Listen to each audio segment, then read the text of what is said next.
Bagaimana rahmatullah alhamdulillah. Syukur dan kepada Allah Subhanahu wa taala yang biasa ditetapkan di majelis ilmu. Alhamdulillah dinajin dan salasa tapi 20 Februari yang biasa ditetapkan di majelis ilmu Baitul. Alhamdulillah Ustaz Sandi ada para yang mungkin waktu akan hadir di Indonesia ini saya dari semua itu karena beriman rahmatullah orang siapkan nama mobil peratusan mungkin pandangan kamu nanti kau siap di Ustaz kamu waktu sekarang tetap di aturan. Alhamdulillahirabbil alamin wa bihi nasta'inuhu ala umuri dunya waddin wa asyhadu an la ilaha illallah wahdahu la syarikalah wa anna muhammadan abduhu wa rasuluhu amma ba'd. A'udzu billahi minasy syaithanir rajim. Ya ayyuhalladzina amanu kutiba alaikumus syiyam kama kutiba alal ladzina min qablikum la'allakum tattaqun. Ikhwatul iman rahimakumullah, Bapak Ibu jemaah ahli pengajian Masjid Baitur Rahim, alhamdulillah atas kudrah serta iradah dari Allah, di hari sore ini kita dapat berkumpul dalam kajian rutin yang biasa dilaksanakan pada maghrib. Barangkali sekarang qobla maghrib sambil bukber baru insyaallah sambil bukber menunggu tibanya waktu adzan maghrib. Kita sedikit mengulas bagaimana mutiara-mutiara ilmu yang terdapat di dalam Al-Quran baik As-Sunnah terkait masalah fikih saum. Yang pertama, Bapak Ibu, Allah Subhanahu wa taala itu mengisyaratkan di 5 ayat mengenai saum target dan capaian ketika kita setiap kali bertemu dengan bulan Ramadan. Jadi kalau kita lihat track record Rasul dulu mengalami bulan Ramadan yang diwajibkan saum itu hanya 9 kali pertemuan.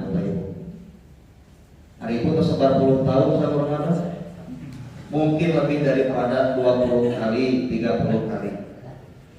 Kalau Rasul itu hanya 9 pertemuan dengan bulan Ramadan yang diwajibkan ibadah saum. Yakni semenjak Rasul menerima ayat saum di tahun kedua Hijriah sampai Rasulullah wafat di tahun ke-11 Hijriah, artinya hanya 9 kali. Dengan 9 kali Rasulullah bertemu dengan bulan Ramadan yang diwajibkan saum padanya, itu Rasul sanggup dan berhasil mencapai 5 target. Mengapa Allah mensyariatkan saum di bulan Ramadan? Dan ini perlu kita catat di akhir-akhir ayat saum isyarat. Pertama, Bapak Ibu, Allah mengakhiri surat Al-Baqarah 183 dengan kalimat la'allakum tattaqun, itu yang pertama. Kedua, di 184 in kuntum ta'lamun, begitu Pak. Di ayat 185 diakhiri dengan kalimat la'allakum tashkurun, gitu. Di akhir 186 la'allakum yarsudun, gitu. Di akhir 187 dengan kalimat la'allahum yattaqun. Jadi ada 5 kata kunci di akhir ayat tersebut. Pertama tattaqun kalimat, kedua ta'lamun, 3 tasbur, 4 yarsudun, 5 yatakun. Ternyata kelima kata kunci ini buat terima menjadi targetan kita ketika saum di Ramadan. Kalau kita pertegas dari 5 kata kunci ini, pertama, la'allakum tattaqun, bahwa kita harus bisa optimal dalam pengendalian diri kita. Jadi target kita ini mah orang teh kudu bisa mengendalikan diri. Kumaha disebut takwa teh. 2, targetan yang harus kita capai di Ramadan itu adalah dengan kalimat in kuntum ta'lamun, bermakna upgrading keilmuan diri. Jadi orang teh kudu nambah terus ilmu teh Pak. Ulah ieu jeung kieu we terus milare kamu tong milare kamu. Disebut upgrading keilmuan diri Pak. Tetap ka aya lirena diajarna. Bade anu pada sebut terus Pak. Karena ilmu itu amat luas. 3, mengapa Allah menutup ayat 184 dengan la'allakum tasbirun? Itu menjadi isyarat dengan saum itu agar kita menjadi orang yang benar-benar pandai bersyukur. Karena di Ramadan berbagai kenikmatan selalu kita jumpai, baik sifatnya batinnya ataupun sifatnya lahiriah. Sok tingali, setiap umat Islam masuk Ramadan semuanya bahagia, tidak terkecuali. Utara puasa bahagia sampai Ramadan. Komo ayat antara puasa ali lebaran, panggilingnya begitu kan? Itu bahagia. Di situ ada isyarat kenikmatan itu amat luas di Ramadan. Makanya ada isyarat la'allakum tashkurun, harus menjadi insan yang pandai bersyukur. Keempat, la'allahum yarsudun. Itu Allah mengisyaratkan kita harus selalu dalam rosyad. Apa itu rosyad? Petunjuk yang berisi kebenaran. Jadi lebih titik tekan rosyad itu adalah bukan ketika kita mendapat hidayah, tapi tos nampi hidayah tuluy jaga dina hidayah eta ulah kabebas, ulah nabalieu. Itulah mengapa kalimatnya la'allakum yarsudun, tetap dalam petunjuk kebenaran yang sudah. Pakai petunjuk kelima hidayahnya ada hidayah gorija, insting, ada hidayah awas, panca indera, ada hidayah akal, fungsinya akal, ada hidayah tudin, agama, hidayah taufiq, berupa Allah memberikan hati kita terbuka menerima kebenaran.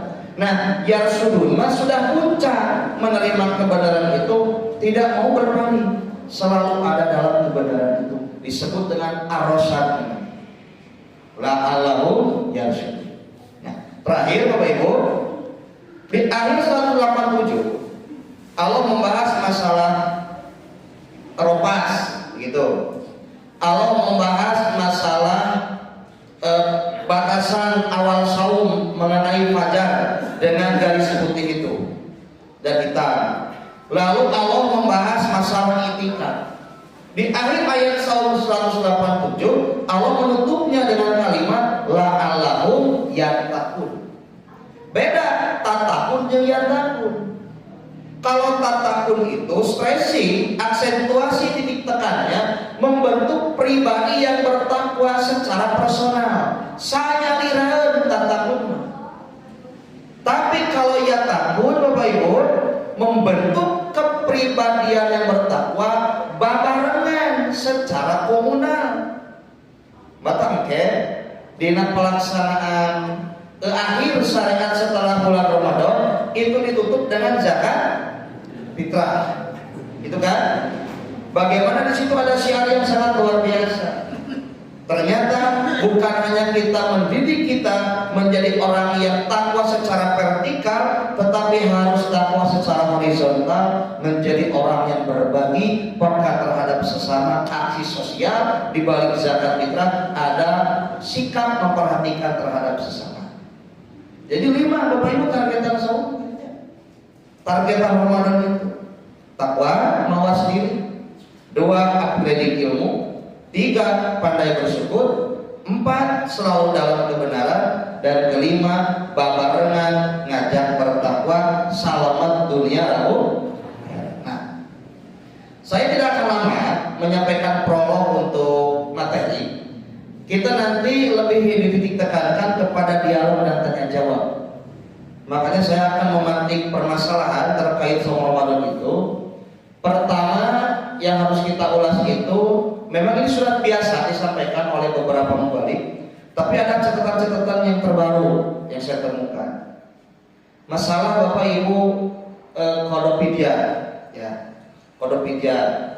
Karena begini, yang namanya kodo dan pedia, sabab rusuhnya beda. Kalau pedia itu sebetulnya bukan rusuh, pengganti. Ya. Karena kalimatnya wa 'alal ladina yutikunahu fidyatun ta'amu miskin. Jadi fidyah mah pengganti bagi yang sebenarnya bisa sahur, cuma belum dipaksakan ribu gitu ya. Kategorisasinya yang hamil begitu. Al-hubla. Kedua al-murdi yang menyusui bayi. Ya. Terus as-suyuh. Suyuh teh namanya sepuh. Nutos rebu pisan lah as-suyuh. Hari ibu sepuh sana. Soalnya itu sepuh itu ngancan pisan gitu. Suyuh mah sepuh pisan.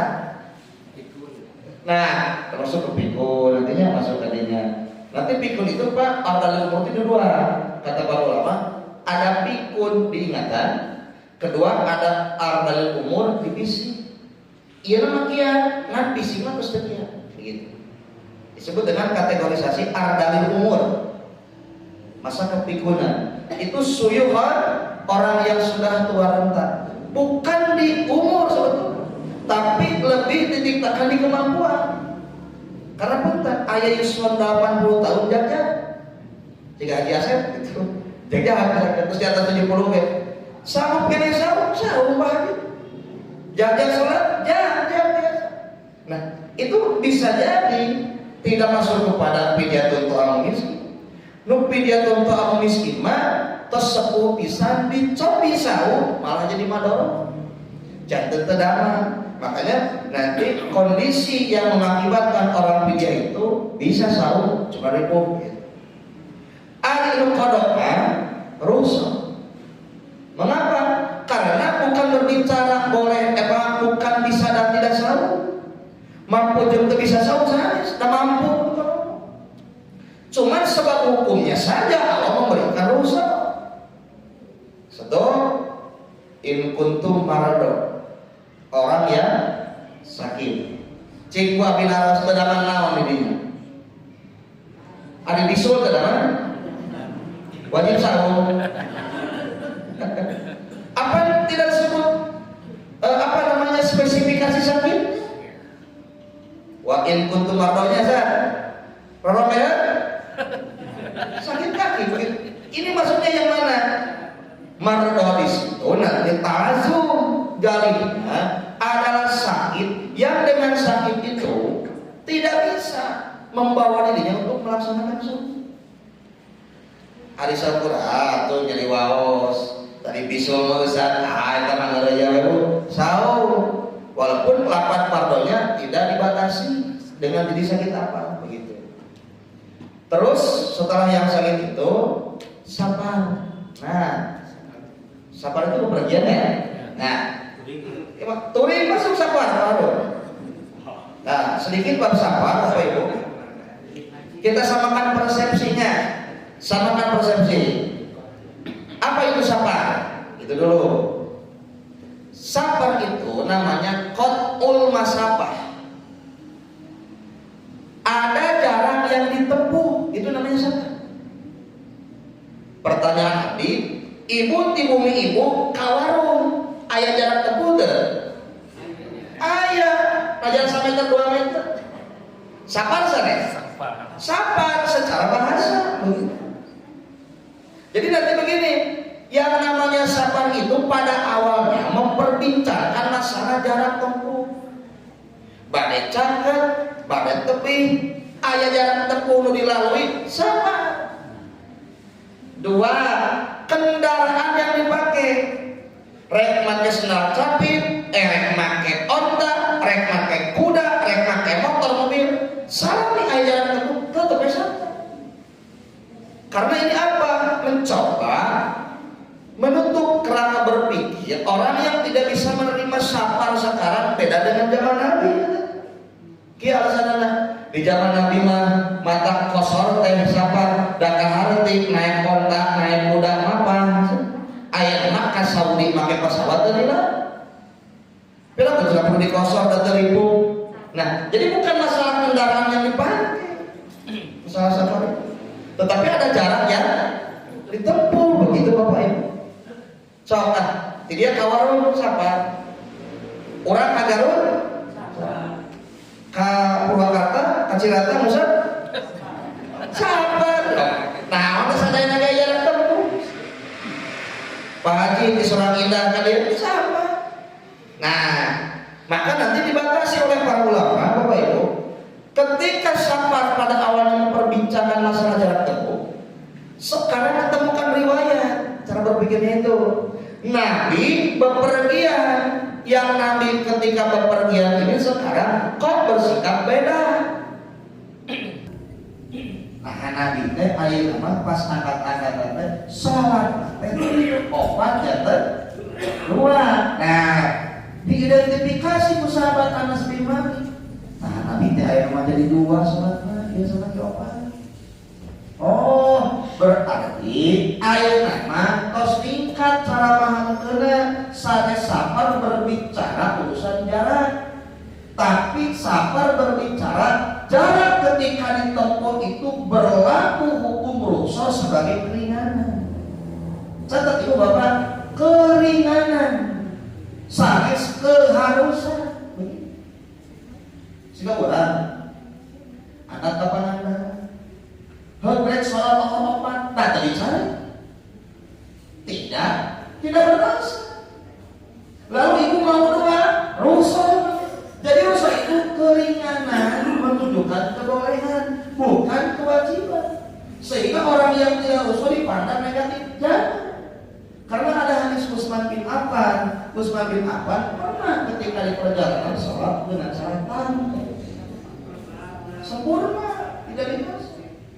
Cuma karena Nabi sering, ada yang mengatakan kosong itu berbicara afdoliyah saja, menunjukkan keutamaan, bukan berarti yang ditam atau sempurna tidak baik. Itulah Bapak Ibu, sapar sekarang kategorinya ada sapar syar'i itu. Kalimat sapar lugawi ya, bepergian secara bahasa di sadu, jadinya tapi pertigaan sadu kali sapar kan? Kayak gitu kosong? Tidak, karena bukan masuk kategori sapar syar'i begitu. Dia kagarul sapar sanes, sapar sudah memenuhi kriteria ikosor, sudah karena sudah masuk sapar syar'i. Berarti kira Bapak Ibu ali sapar syar'i jawabannya sabaraha jalan. Tak orang tak bisa kubasa, tak bisa diterka-terka, tak bisa ku nilai subjektif kumaha orang. Tetapi kita identifikasi keterangan dalam riwayat Sahih Muslim bahwa Nabi kata Anas bin Malik ketika bepergian sejauh salasata parosiha di jarak 3 parsah. Salasata amyalin 3 mil. Sholat kata ini Nabi sholat 2. Nah, kita sekarang cari pendekatan konversi.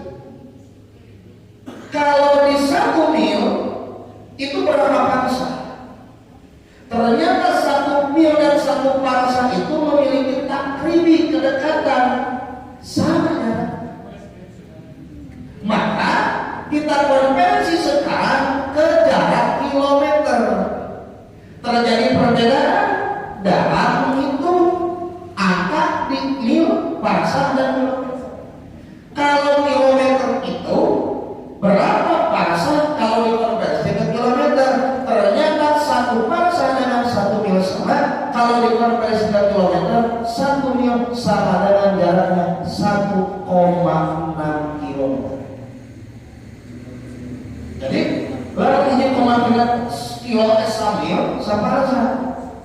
Nabi 3 mil 3 parasa sudah berlalu saparsa ini, maka ketika bepergian minimal jarak 5 kilo sebetulnya sudah masuk saparsa.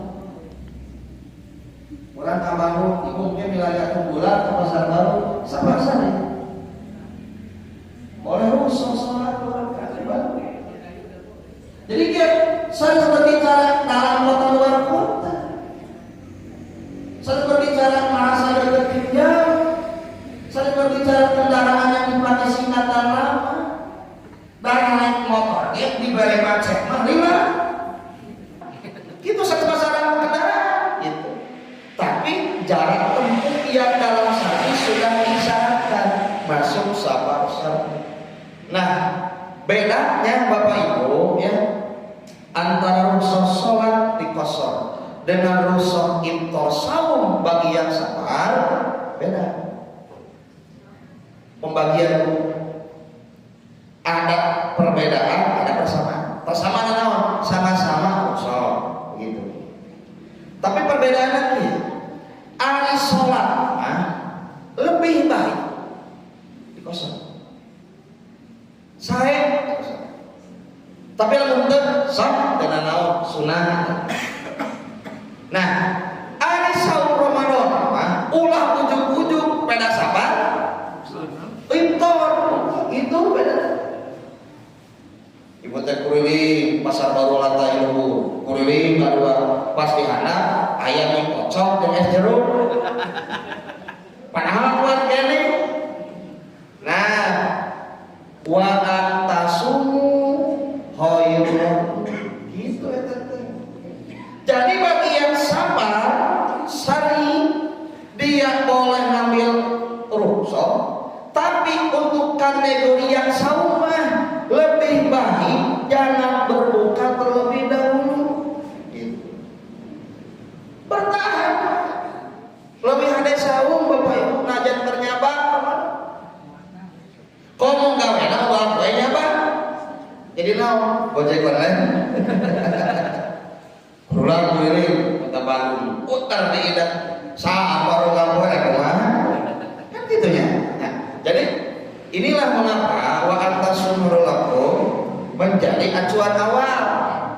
Entong wakat dong langsung buka saum ternyata Bang. Nah, kayak kasus zaman para sahabat ada mau buka dah sikian dah mau buka mau disilat nama langsung buka sahabat iya pas maksakeun saum Bapak Ibu na riwayat jadi leuleus badannya jadi ripuh jadi repot maka dilaporkan ka Rasul simpulan ternyata maksakeun saum dengan kondisi ripuh. Nah ku Nabi ayeuna dipatwakeun beda ulah ikal usah eta nu maksakeun ripuh ternyata saum teh termasuk jalma nu kermaksiat. Beda. Tadi mah petunjuk Allah lamun kuat lamun saya saum. Petunjuk ti Nabi lamun sapirangan awak tos setia tomaksa.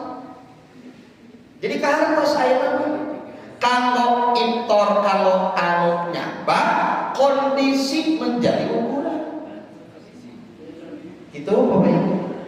Jadi apa kurang ayeuna keur mudik ya mudik keluar kota rek saum awal mau ujug-ujug buka jadi kieu buka daripada ningali batur barang tuang tapi abdi mah geus ripuh geus leuleus dipaksakeun ke kalam madorong silakan itu baru lebih baik berbuka begitu. Kan beda hari menuju ibadah sholat lebih baik di kosong sholat. Nah itu Bapak Ibu. Mengapa ada kalau kodok ada pidyah. Kalau pidyah tadi mengganti ya. Kalau kodok mah memindahkan waktu pelaksanaan. Nah terkait masalah ini ayat catatan baru baca abite karena dulu berpikirnya beda. Tapi saya ikhlas cek bahasa Sunda mah bersih hati nanti catatan bahwa kami pernah mendapatkan kekeliruan karena hasil kajian istifta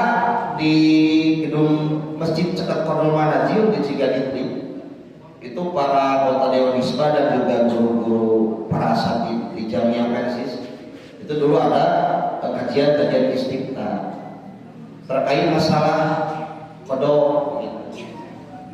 Kan dia ibu upami ibu kalau semetan, tapi bapak kalau semetan, namanya teh kodok. Jadi kodok teh harusnya pun orang Robi sanes mengganti. Tapi kodok itu memenuhi tuntutan. Jadi kodok itu memenuhi tuntutan. Cuman di luar waktu tuntutan. Pada corona mah saum teh diresasi Ramadan. Kumargi terbiasa dan kedamang jeung nyaba tadi batal teh. Masuk Syawal, ada geus deui Ramadan. Nah, tuntutan itu sekarang dipindahkan di luar bulan Ramadan. Tersembarangan kudu aya petunjuk baru. Nah, maka Allah memberikan isyarat ku kalimat faidatun min ayamin. Jadi faidatun teh itu pikeun diganti nu tadi teu sauna waktu Ramadan teh dina ayamin poe-poe nu sejen.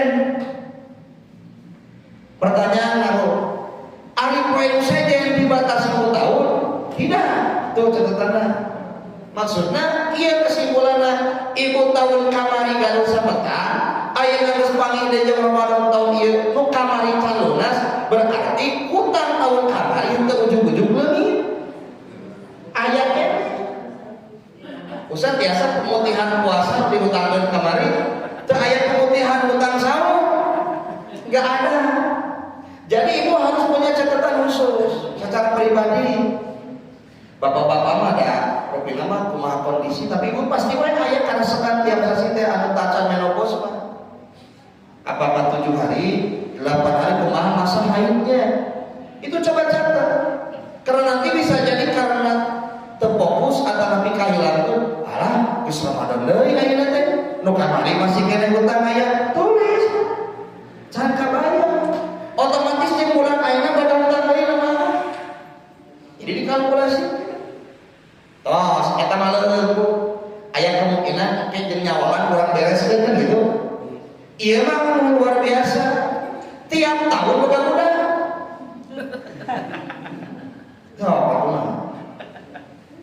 Tiap tahun budak-budak. Lahir sataacan saum. Nah, cak dia urang meh kahartos. Saum teh kamari tanggal 19 hari Kamis, ya. Lahiran teh hari Selasa. Cuma lahir kita. Pertanyaan abdi, eta ibu ngetos ngalahirkeun kategorinya fidyah atau qada kan gitu. Jawaban yang tepat untuk mengukur mana fidyah mana qada justru ku kejadian yang terdekat yang dialami oleh wanita itu. Ari pasca melahirkan nu mimiti kejadian terdekat dengan orang ini, apakah memberi ASI dulu atau otomatis darahnya pas keluar pas melahirkan? Jadi lamun ibu anu ngalahirkeun awas tong salah netepkeun hukum ulah jawab oh dak kanu orang fidyah sanes iya iraha ngalahirkeun ari sabaraha dinten nenek saum begitu ngalahirkeun itu karena nifas perempuan itu. Berarti lamun nifas maka hukumnya sama dengan kondisi haid. Berarti naon? Kodok ukurannya. Ayo catatan pentingnya. Bisi ibu gaduh murah kali gaduh mantu kondisinya gitu. Ngalahirkeun nenek saum. Itu yang terdekat itu apa? Nifas dulu perempuan melahirkan. Walaupun orang mah begitu lahir langsung disusulkan kainana. Kan agar berbarengan dengan bayi lahir itu darah nifas. Begitu. Tos. Ayeuna ngalahirkeun ya. Rada jauh di Ramadan mah. Rada jauh ya. Penifas. apek teh 4 hari saatos awal Ramadan, maksudna Ramadan kapan perempuan ini dipasarkan itu kan kadituna statusnya jadi robah ayeuna mah lain kodok jadi dia nah keteroban sahabat orang eta asina cantungas karena sebut hari iya mah berdekatan dengan di Ramadan nya pasti kababan sa Ramadan teh dan ngaranna di basma rata-rata 40 hari catatan itu teh batasan Bang abi milarian pendapat-pendapat bahwa oge tos konsultasi gunung catatnya pun dulu bahwa etanan arba'ina yauman itu batasan akhir nifas ari kan kondisional hebat kan kumaha masalah masing-masing hebat ari nifasna petunjuk sami hanya 40 contoh Jakarta ngalahirkeun tanggal 27 Syawal aya kieu poe eta memeh Ramadan teh nifas diheulakeun ternyata memeh Ramadan beres misalkan nifas teh nyampe 40 ada teh kabagian eta 5 poe memeh lebaran teh eureun tina nifasna maka perempuan ieu teh nyampe mencapai 40 hari nifasna nu kitu sah da eta mah lebih cepat eureun tina nifasna sesa 5 hari di Ramadan itu tidak usah kodok tapi gitu dia tuh mau lihat kawat di bumi gitu rumusnya lanjut ayeuna awal Ramadan lahir berebet nifas geus mancan di tanggal 30 Ramadan nifas keneh otomatis sabulan teh kan kodok otomatis beres kan tulis selamatan saum 30 dinten guys karena kodok dan nifas tak pas di hari Syawal atau di harinya di bulan Syawal pas ke 40 dinten ku ibu tadi itu nah keluaran kena darah itu nah lamun ke 40 dinten kata itu darah kan itu nah sanes nifas kategorisasinya disebut dengan istihadah jadi nifas mah dibatasi 40 hari gitu memeh 40 menang nifas nah namun 40 batas maksimal geus 40 aya kana darah lain nifas tapi istihadah berarti kumaha tuh wajib sholat tadi istihadah cuman kada bersuci gitu ari nifas mah teu wajib sholat gitu beda sama sareng nifas nah punten wasul kana masalah tadi namun anu tiap tahun boga budak cabi ge ieu nya kerek sabulan kodo we da nifasnya eureun we kondisi kitu teh memberi ASI otomatis 2 tahun kan biasa teh hari-hari untuk membayar hutang sabulan kemarinnya teu bisa da kana kan dia memberi ASI kecuali ASInya kondisional ada yang memberi ASI dengan susu bor nah beda deui Pak Haji kasuisdi karena aya masih ASI dengan susu bor pula eta mah tidak ada kaitan dengan hukum yuti kunamu piraku ari mana ASI susu sapi ari puasa mah teu bisa nyamuk gitu ya ulah gitu ibu-ibu masalah itu panjang kan beres Bapak Ibu ya terus 1 tahun memberi ASI nek mayar acan keneh dan rupi dia yang itu karena tahun begitu rek lepas boga budak dulu dikersakeun lahiran nami saum deui nyambung apa nyambung hutang deui teh sebentar tuh mengapa Allah menyampaikan fa'idatun min ayamin jadi tadi batas ayat bakal gitu kahirupan jalan tambah deui 30 nepi ka budak 10 teh 2 tahun hiji karena ngoprok Ramadan kumaha teu kumaha tulisan hutang itu harus dibayar tah itu ketegasan mengapa nanti di kita yang disebut qada itu, yang disebut ibadah badannya tidak bisa dibayar dengan sifatnya maliyah. Beda jeung batur mah kieu bisa awal dibayar we. Tapi kan salatnya bisa dibayar kan sasar gitu kan. Ibu tuh salat ke masa muda, wah wajib dibayar. Sekali salat 50.000, siapa 5 kali berarti 2,5 siapa sekalian kan? Aman kan? Tuh jadi sakuan wajiban itu kan ada sesat. Ya begitu kan? Ada yang demikian cara berpahamnya dan itu tidak benar dalam agama. Jadi tidak ada penggantian ibadah badannya kecuali dengan maliyah itu ada petunjuk syar'i terkait masalah fidyah untuk amal miskin. Nah, terus beresnya masalah semetan korma perlu dibayar, tidak ada waktu anu namanya dibatasi, itu catatan pentingnya.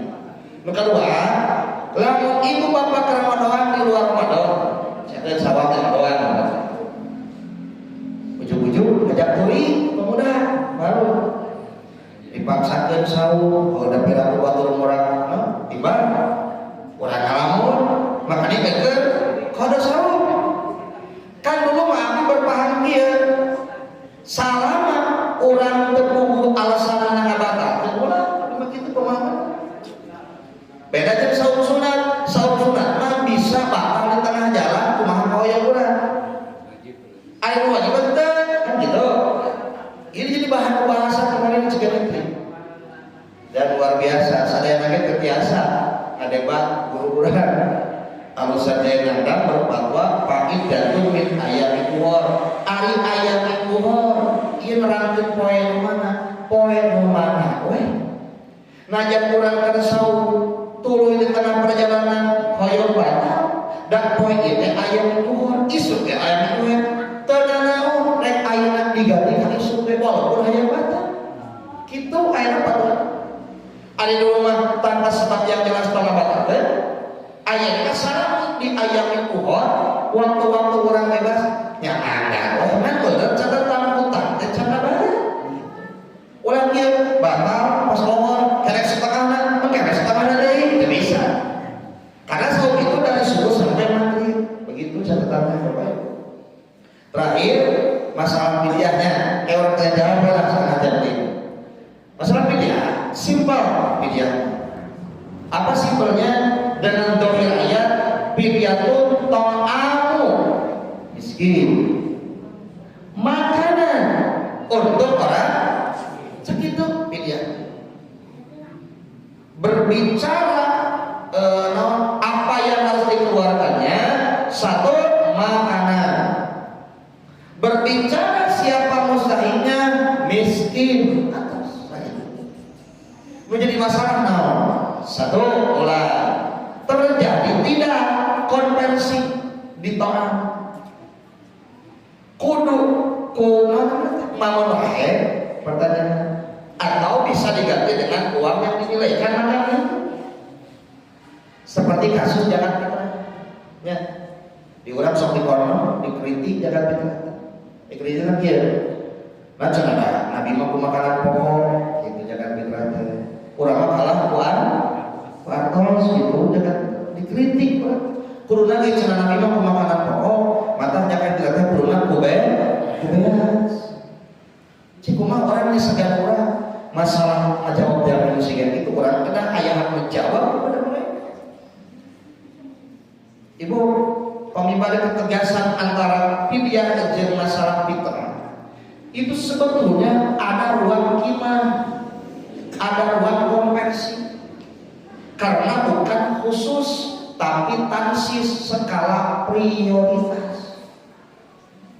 Contoh ayo dia bu jangan dulu bes orang tadi kalau orang makan bahasa fidyah lagi ini makanan nyambung tadi lalu orang jangan dulu bes kubes wae bawa dalilnya ayat tadi nabi kubes nabi apa benar Muhammad terus jadul terus kismis terus keju apa tadi jadi mungkin wajib aku harus bid'ah corona kubes cik ikut teh mana dari kubes mana jawab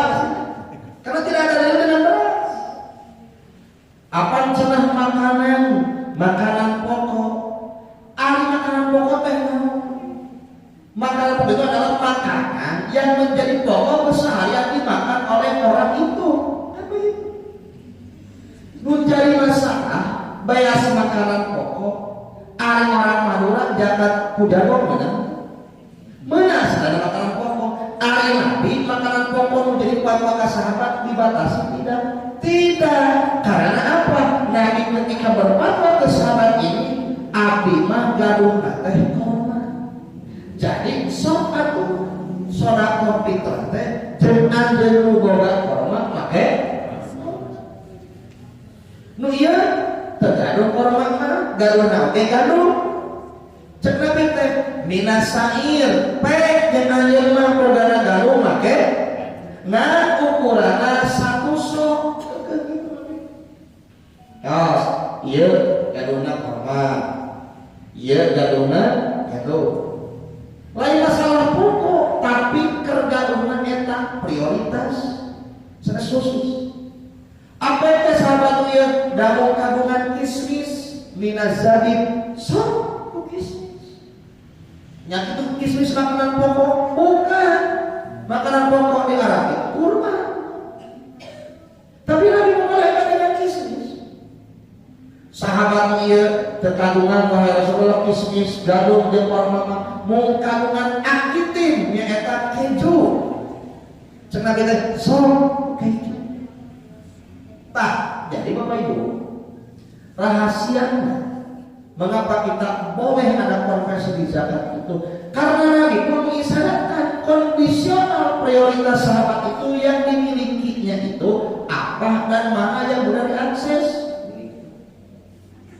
kurang lah dia benar tak perlu beas kurang teh bukan duit meuli orang beas itu tuluy nu boga beas dan cenah hayang duit dijual heula riweuh kantos punya jadi karena Nabi ngajawab mangga ku korma mangga ku kismis mangga ku keju mangga ku gaduh nuduhkeun ibu engke malam takbir gaduh naon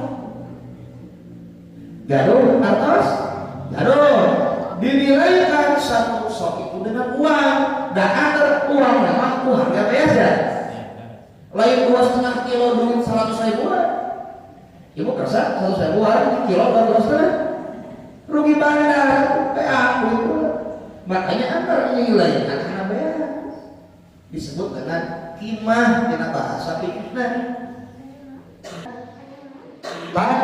Nabi mah kamarin tos nah itu non helar serang tos di padang tos di helar tos dijadikeun beas hoyong zakat wios beas iya sebenarnya 2,5 kilo per jiwa begitu eta nu urang aya sabaraha jiwa eta cenah senyai ka kandungan sabaraha kandunganna opo tos periusasi eta orokna di kandungan ka eta periusasi lamun orokna hamilna 3 bulan 2 bulan can dietang wajib zakat begitu gampang ku beas gitu jadi namanya kimah konversi nah berlaku juga di pemberian fidyah ibu yang fidyah itu siapa orang yang bersangkutan apakah itu orang tua apakah itu yang menyusui apakah itu yang hamil itu yang berkaitan saja yang wajib fidyah.